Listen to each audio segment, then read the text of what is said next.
So there's a lot of momentum building up into this project, and so much history, both personal and Georgia history, going into this thing. So I have to ask, to be on the cusp of seeing this project into fruition, what does that mean to you? Like, how many times have you been knocked down during this project and gotten back up? How many times have you persevered when adversity has arisen? And to be about to the point where you're walking into the arena or walking into your park, what does that feel like? Well, countless times knocked down, but the vision of it, Dad had something in mind that he knew would come about because he knew me so well, and he knew I wouldn't stop.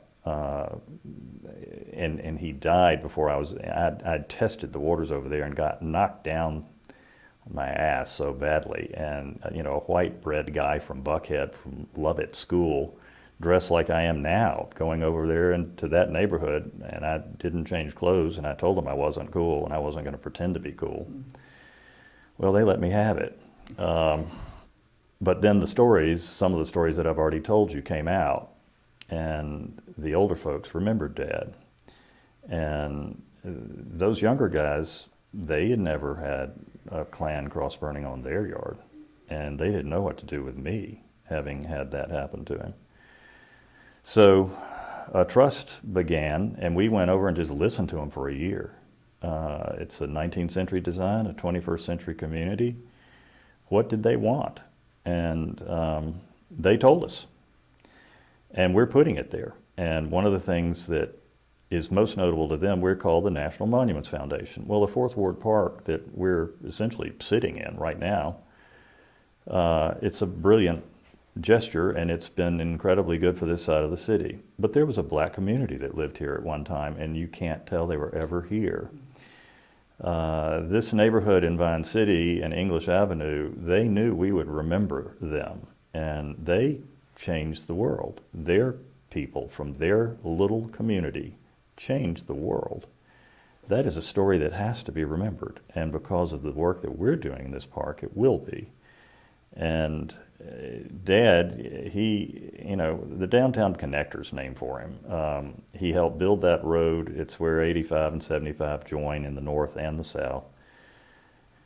The state felt not only had he built it, but that he had brought the races together in a unique way that only a handful of guys at that time could have done. And it's like he saw the next step that with my travels that, he ran around the world with me, and he ended up getting married for the third time at Blenheim Palace.